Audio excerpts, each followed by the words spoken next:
A gun pointed at a royal guard's chest. Tourists frozen in shock. The next few seconds would determine if Buckingham Palace became a crime scene. James Mitchell, the guard in question, had faced down Taliban fighters in Afghanistan. But this was different. What happened next would leave everyone speechless. Before we continue this amazing story, don't forget to subscribe and like the video. James Mitchell stood at his post. To the untrained eye, he appeared as stoic as the palace itself. But beneath his composed exterior, Mitchell's senses were on high alert. As the throng of visitors ebbed and flowed, Mitchell's gaze locked onto a man who seemed oddly out of sync with the carefree energy around him. The stranger's movements were too deliberate, too calculated. He wasn't admiring the grandeur of the palace or posing for selfies. Instead, his eyes darted from point to point, assessing sight lines and noting the positions of the guards. Mitchell's combat-honed instincts kicked into overdrive. Years of military service had taught him to trust his gut, and right now, every fiber of his being was screaming that something was off. The stranger's attire was the first red flag. He wore an expensive coat that spoke of wealth, but Mitchell's keen eye caught the incongruity of the man's footwear. The boots were well worn, the kind favored by those who valued function over fashion. As the man drew closer, Mitchell caught a whiff of an odd combination of scents. Beneath the unmistakable aroma of high-end cologne lingered a familiar smell that took Mitchell back to his days in the service: gun oil. The incongruity was jarring, like finding a loaded weapon at a black-tie gala. The stranger's path through the crowd seemed random at first glance, but Mitchell recognized the pattern. It was a classic infiltration technique, one he had both used and defended against in his military career. The man was systematically working his way closer to the palace, all while maintaining the appearance of a casual tourist. Mitchell's mind raced as he pieced together the evidence before him. The calculated movements, the mismatched attire, the familiar scent of gun oil, and the practiced infiltration pattern all pointed to one conclusion: this man had military training. But unlike Mitchell, who used his skills to protect, this stranger's intentions seemed far more sinister. The realization sent a chill down Mitchell's spine. He knew that lone wolf attackers often employed tactics designed to help them blend in until the last possible moment. This man's behavior ticked all the boxes: the inconspicuous clothing, the casual body language, and the way he mimicked the actions of those around him. It was a masterclass in deception, one that might have fooled a less experienced observer. But James Mitchell was far from inexperienced.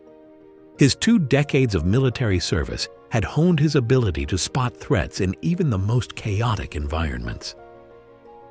He could see through the carefully crafted facade to the dangerous intent lurking beneath.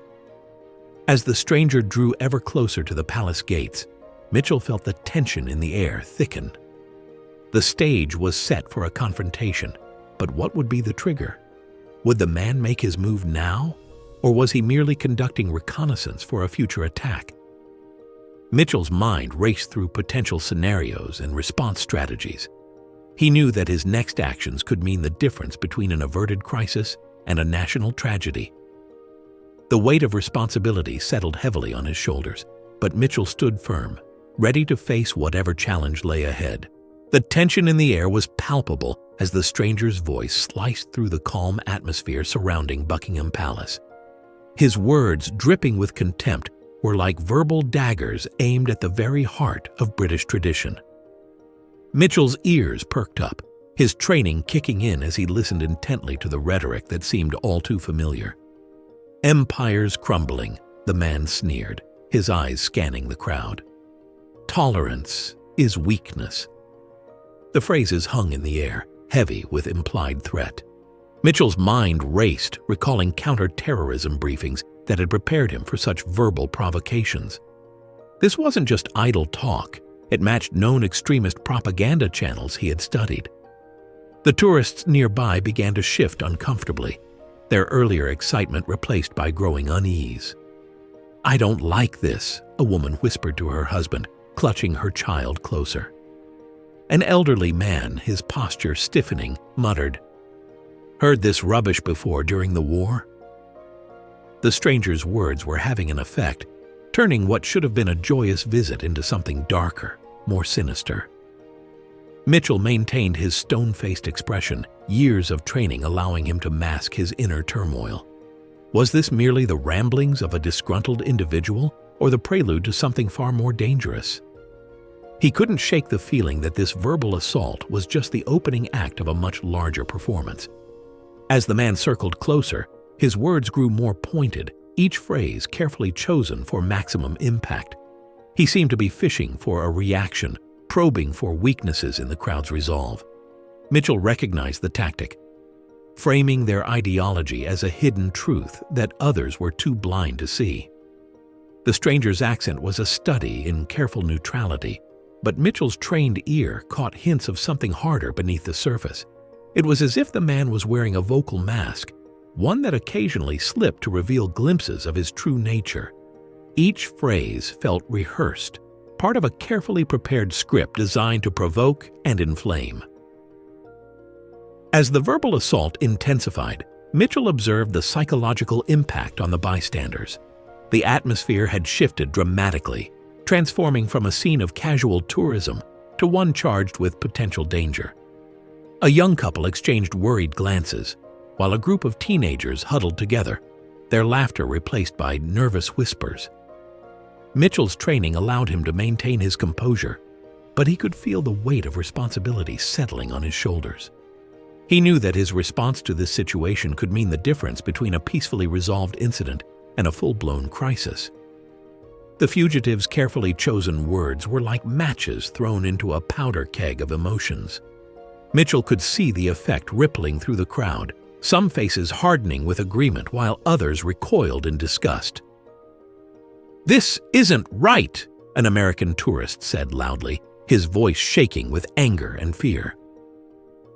As the confrontation reached a fever pitch, the psychological impact on the bystanders became more pronounced. What had started as mere discomfort had evolved into a palpable sense of fear. A mother hurriedly ushered her children away, saying, "We need to leave now." The carefree atmosphere of a tourist attraction had been shattered, replaced by the tense anticipation of imminent danger. Mitchell's stone-faced expression belied the rapid-fire analysis happening behind his eyes. He was cataloging every word, every gesture, looking for clues that might indicate the stranger's next move. The man's rhetoric was a weapon, carefully honed to cut deep into the psyche of his audience. But Mitchell knew that words were often just the beginning. The stranger's carefully constructed facade began to crumble, revealing a storm of emotions beneath the surface. His polished exterior, once a testament to his self-control, now betrayed the turmoil within. The mask was slipping, and with it, the veneer of civility that had barely contained his true intentions. As Mitchell's silence stretched on, the stranger's composure shattered like a pristine mask finally giving way.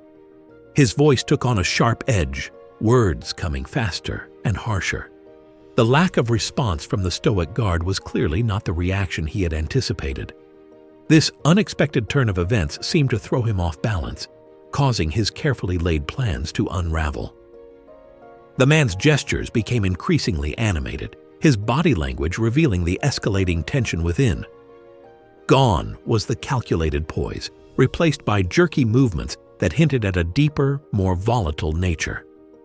Nearby, a mother instinctively pulled her children closer, her eyes darting nervously between the agitated stranger and the impassive guard. The air crackled with an almost palpable tension, as if the very atmosphere was aware of the impending danger. Onlookers shifted uncomfortably, their holiday cheer evaporating in the face of this unexpected confrontation.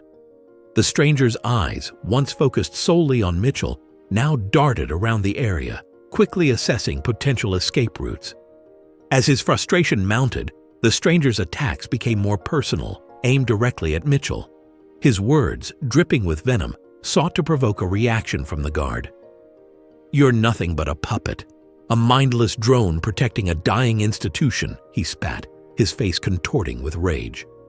The facade of sophistication fell away completely, revealing something far darker beneath. His refined accent slipped, giving way to coarser tones that better matched the hatred in his eyes. Mitchell's combat-trained senses were on high alert, registering every micro-expression that flitted across the stranger's face. Years of experience in high-stakes situations had honed his ability to read people, and now that skill was proving invaluable. The tightening around the stranger's eyes, the slight tremor in his hands, the way his gaze kept returning to a specific point on his body, all these told a story that words alone could not convey. The fugitive's behavior betrayed increasing agitation and a clear potential for violence.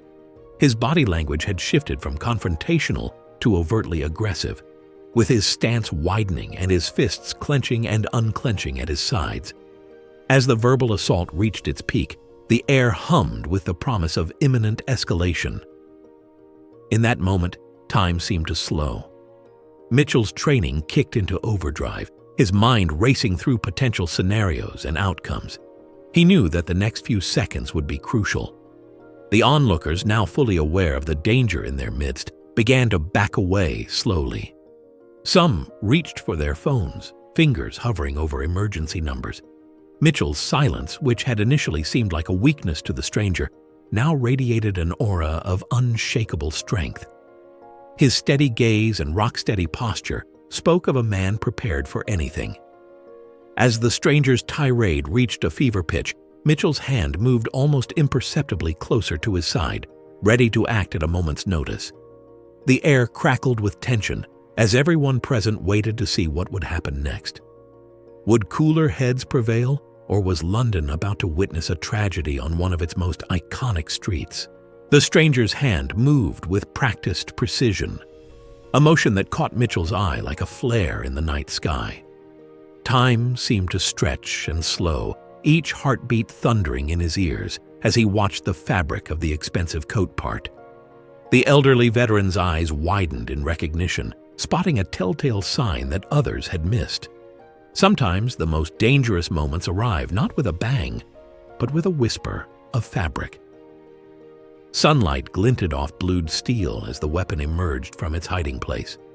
Mitchell's combat-trained senses kicked into overdrive, his mind cataloging every detail of the pistol in a fraction of a second. The CZ-75B's distinctive profile was unmistakable, its double-stack magazine a dead giveaway. This wasn't just any firearm, it was a weapon with a sinister reputation, favored by certain extremist groups for its reliability and ease of concealment. As the gun cleared the coat, Mitchell's eyes darted over its form, reading the weapon's history like a book. Custom grip panels and an enhanced slide release spoke of long hours of use and preparation for high-stress situations. These weren't the choices of a casual owner or even a standard military user. These alterations told a story of someone intimately familiar with firearms, someone who had likely received specialized training outside of conventional channels. The stranger held the CZ-75B with a confidence that sent a chill down Mitchell's spine. This wasn't the awkward bravado of an amateur criminal waving a gun for the first time. The way the fugitive's hand wrapped around the grip, the subtle adjustments of his stance, it all spoke of someone who had pointed weapons at living targets before. Mitchell's mind raced, piecing together the implications. Where had this man received such specific training? Nearby tourists froze in horror as the reality of the situation dawned on them. Moments ago, they had been posing for selfies and admiring the grandeur of Buckingham Palace. Now, they found themselves extras in a nightmare that was unfolding with terrifying speed. A mother clutched her children close, her eyes wide with fear.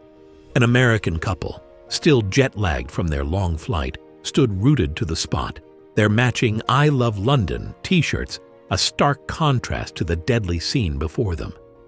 The elderly veteran's hand inched towards an emergency button, his movements slow and deliberate. Years of training kicked in, muscle memory overriding the tremors of age. His eyes never left the weapon, recognizing it not just as a gun, but as a symbol of a deeper, more insidious threat. Would help arrive in time? Or would this iconic street become the stage for a tragedy that would shake the nation? Mitchell's mind raced through potential scenarios, each more dire than the last. The CZ-75B's smooth draw and quick aiming capabilities made it a formidable weapon in close quarters. Its 15-round magazine meant the fugitive had more than enough ammunition to wreak havoc before anyone could stop him. The modifications pointed to someone who took their craft seriously. This wasn't a spur-of-the-moment attack. It was a carefully planned operation. The fugitive's eyes darted around, assessing potential targets and escape routes.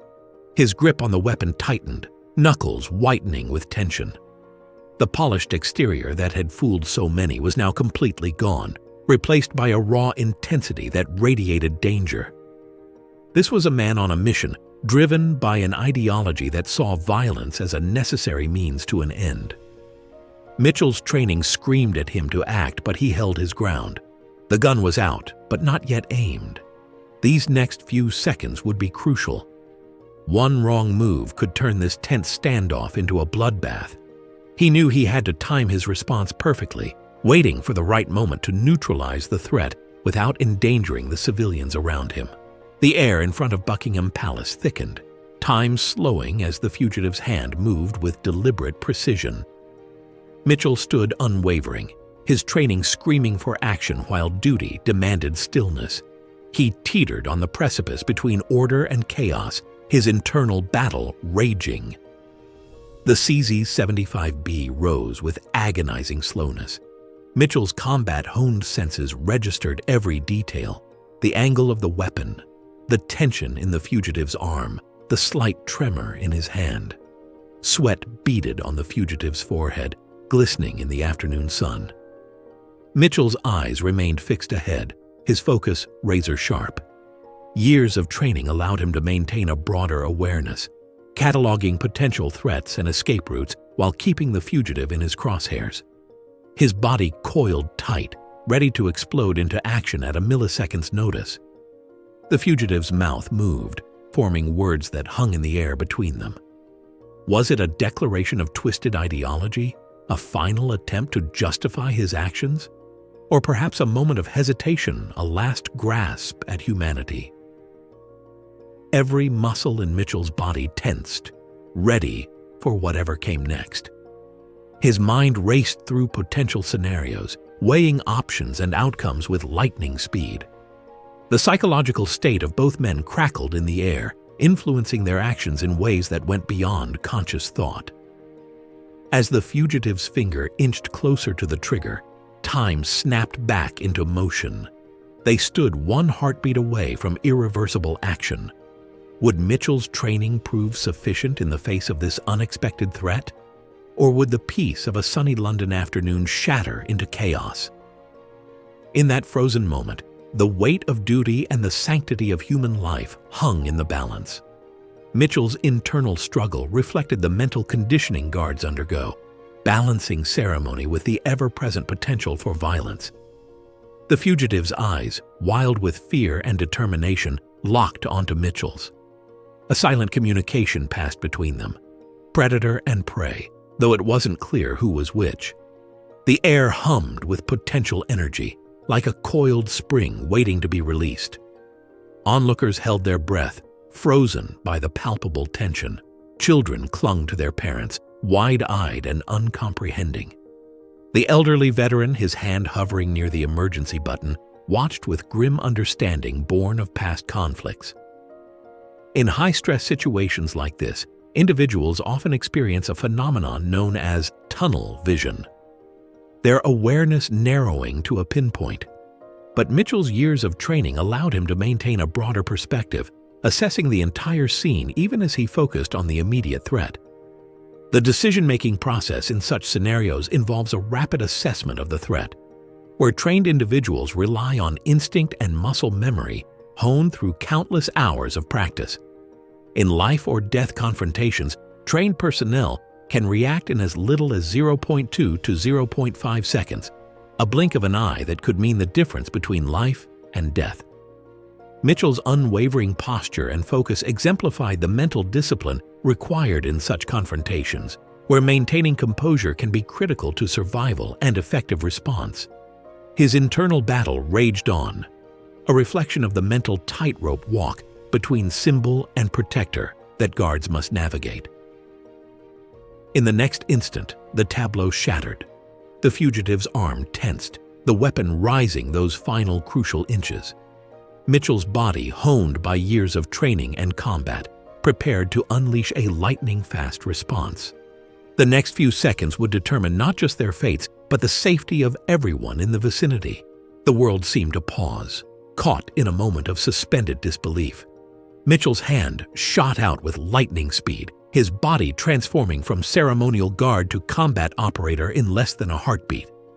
The onlookers blinked, their minds struggling to process the blur of motion that had just unfolded before them. In that fraction of a second, everything changed. The fugitive's eyes widened in shock. His hand grasped at empty air. The pistol vanished. Mitchell's fingers moved with surgical precision. Click. The magazine dropped. Click. The slide separated. Click. The barrel detached. The CZ-75B, once a threat, now lay in pieces. The disarmament took less time than a single heartbeat. A collective gasp rippled through the crowd. Several would later swear they hadn't even seen Mitchell move. As the initial shock wore off, reality sank in. Mitchell stood, outwardly calm, holding the disassembled pistol. The fugitive stared at his empty hand, face contorted with disbelief and anger. Mitchell's combat-honed senses had registered everything: the weapon's muzzle angle, the man's weight distribution, every detail that might telegraph the fugitive's next move.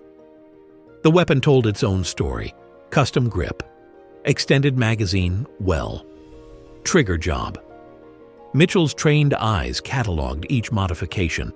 This wasn't just any gun. It was a tool crafted for a specific purpose, its alterations indicating connections to extremist groups and real-world applications far beyond simple target practice. A single round arced through the air, pinging against Buckingham Palace's stone facade. Mitchell had ejected it from the chamber, eliminating any possibility of the weapon firing. The significance of this moment wasn't lost on the crowd. Children clung to their parents. Adults exchanged glances of relief tinged with lingering fear. Among the tourists, an elderly veteran nodded almost imperceptibly, recognizing the skill displayed in Mitchell's actions. As the immediate threat dissipated, a new tension built. The fugitive, stripped of his weapon and bravado, now faced the full weight of his actions. His eyes darted around, searching for an escape route that no longer existed. The polished exterior had crumbled, leaving only the raw, exposed core of a man whose plans had spectacularly backfired. Mitchell maintained his stance, a barrier between threat and innocence.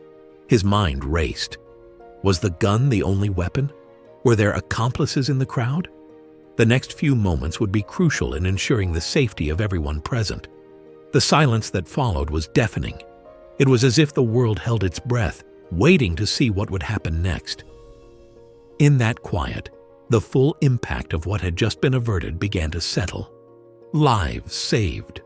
A symbol of national pride protected. All in the blink of an eye. As law enforcement sirens grew louder, Mitchell's focus remained unbroken. His training had prepared him for this moment, but the reality of it, the weight of lives saved, the potential catastrophe averted, began to sink in. He had acted on instinct, years of experience culminating in those crucial seconds. The fugitive, his plan in tatters, seemed to shrink before their eyes. The hatred that had fueled his actions now turned inward, his face a mask of frustration and defeat. As the police arrived, the contrast between Mitchell's calm professionalism and the fugitive's unraveling composure couldn't have been starker. As the dust settled, a new reality dawned on the scene. The fugitive stumbled backward, blood trickling from his nose. Mitchell's lightning-fast reaction had disarmed the threat and left a lasting mark. The once menacing figure now looked small and defeated, his grand plans crumbling before everyone's eyes. A sudden silence fell over the crowd, broken only by the fugitive's ragged breathing. Then, as if on cue, sirens pierced the air, growing louder with each passing second.